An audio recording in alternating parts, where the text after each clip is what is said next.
¿Qué onda amigos? ¿Cómo están? Espero que se encuentren muy bien. El día de hoy vamos a ver un tema muy común en la consulta, que es la lesión del nervio mediano. Si no eres personal de la salud y has sentido parestesias en la mano como calambres, quédate también porque lo vas a entender y al final también vamos a ir viendo de forma detallada el tratamiento. Vamos a ver la definición. Es una mononeuropatía de la extremidad superior producida por compresión del nervio mediano a nivel de la muñeca, caracterizado por un incremento de la presión dentro del túnel del carpo y disminución de la función a ese nivel. Vamos a ver esta parte de la anatomía para comprender cómo es que sucede esta patología. Antes que nada, el nervio mediano se origina en el plexo braquial. Hay otras patologías que también pueden estar relacionados incluso desde el origen del nervio mediano, como puede ser el síndrome del opérculo torácico. Por eso es que también es importante que acudas con tu médico cuando tienes alguna sintomatología relacionada con este tema. Entonces vemos acá el ligamento transverso del carpo, tenemos acá los huesos del carpo, el nervio mediano y los tendones flexores. Vamos a ver la epidemiología y vemos que es el síndrome de atrapamiento nervioso más frecuente. La relación hombre-mujer vemos que es mayor en el sexo femenino, hasta 7:1. Vamos a ver los factores de riesgo. Vemos que se van a subdividir. Tenemos los mecánicos, que puede ser por una sobrecarga ocupacional, como es el caso de secretarias. Tenemos herramientas que producen vibración, como en el caso de los trabajadores de la construcción, así como flexión y extensión repetitiva. Tenemos que existen factores de riesgo extrínsecos, como puede ser en el embarazo, amiloidosis, gota, acromegalia, hipotiroidismo o insuficiencia renal que aumenta la presión dentro del túnel por edema. Por otro lado, tenemos los factores de riesgo intrínsecos, como lo es la neuropatía diabética, artritis reumatoide, gangliones, tumores y tendinopatías, frecuentemente asociadas a actividades repetitivas, generalmente de tipo laboral. En cuanto a esta parte de la etiología, pues realmente vemos que está relacionado con la ocupación, como ya vimos en los factores de riesgo, y hasta un 73% con predisposición genética. Vamos a conocer un poco más esta parte de la anatomía. Vemos que esto es la sección transversal del carpo. Aquí tenemos lo que son los tendones del flexor superficial de los dedos.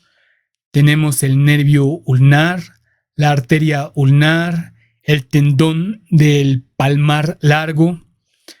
Esto es importante conocerlo porque sobre esto va el tratamiento quirúrgico. El ligamento transverso del carpo, el nervio mediano, y pues aquí justamente es donde vamos a tener esta compresión, y el tendón del flexor largo del pulgar, así como el tendón del flexor radial del carpo. Y bueno, en esta parte tenemos los tendones del flexor profundo de los dedos. Ya conociendo la anatomía, ahora sí nos ubicamos de una mejor manera. Vamos a ver el cuadro clínico. En su mayoría los pacientes nos refieren parestesias en el territorio del nervio mediano, que es en el primero, segundo, tercero y mitad del cuarto dedo. Vemos que es más común en la mano dominante.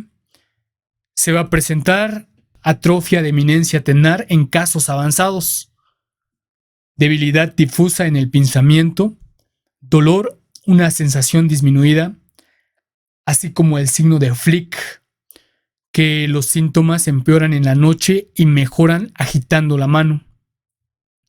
Y esto es importante porque es el signo con mayor valor predictivo.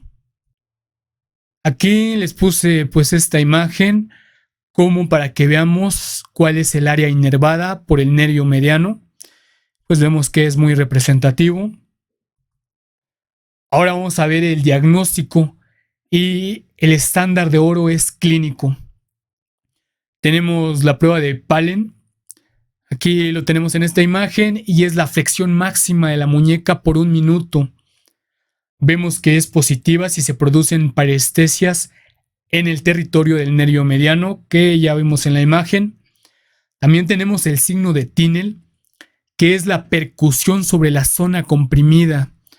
Como lo vemos aquí con este martillito de exploración, vemos que es positiva si se producen las parestesias en territorio del nervio mediano. También tenemos la prueba de Durkheim, que es la compresión digital en la región del túnel del carpo por 30 segundos y es positiva si se producen parestesias. Ahora vamos a ver los auxiliares diagnósticos. Vamos a mencionar esto que me parece importante. Se utiliza la clasificación clínica italiana como herramienta para evaluar la severidad y medir la respuesta al tratamiento. Vemos que en el estudio a solicitar en primer nivel es una radiografía de mano, dorso palmar y oblicua. Es que muchas veces puede estar relacionado con pues algún accidente de trauma, es decir, con alguna fractura y podemos tener daño a nivel del nervio mediano. Ahora bien, dentro de los estudios más importantes tenemos los estudios de conducción nerviosa, que vemos que se relacionan con cambios isquémicos, velocidad de conducción nerviosa lenta entre 2 puntos, latencia de la BCN aumentada, electroneuromiografía, vemos que se debe solicitar ya en segundo nivel cuando se presenta atrofia de eminencia tenar, y la ecografía, que me parece importante solicitarla desde el primer nivel de atención, y es que permite evaluar la presencia de diagnósticos diferenciales como tumores o lesiones asociadas como tenosinovitis y certificar un aumento del volumen y diámetro del nervio mediano. Ahora vamos a ver el tratamiento y vamos a ver lo que nos dice la Guía de Práctica Clínica Mexicana. Se debe utilizar una muñequera de uso nocturno en posición neutra. Vemos que baja la presión del túnel carpiano. Y aquí les puse esta imagen y vemos que tiene como unas bandas de metal que su función pues será evitar precisamente este aumento de la compresión en el túnel del carpo. Un punto importante es evitar las actividades que nos estén causando pues esta patología. Inmersión en agua caliente de la mano afectada. Tratamiento de la enfermedad de base que comprime el nervio mediano. AINES en la fase aguda. Y la guía de práctica clínica nos menciona el complejo B. Y estuve revisando otros artículos, vamos a mencionar, porque realmente es de lo más actualizado. Entonces, vemos que nos podemos apoyar de inyección con corticoides. Vemos que es lo más efectivo. Aquí tenemos a la metilprednisolona, así como la hidrocortisona. Aquí no se nos menciona tanto los AINES, pero en la experiencia les puedo decir que a los pacientes sí les va bien.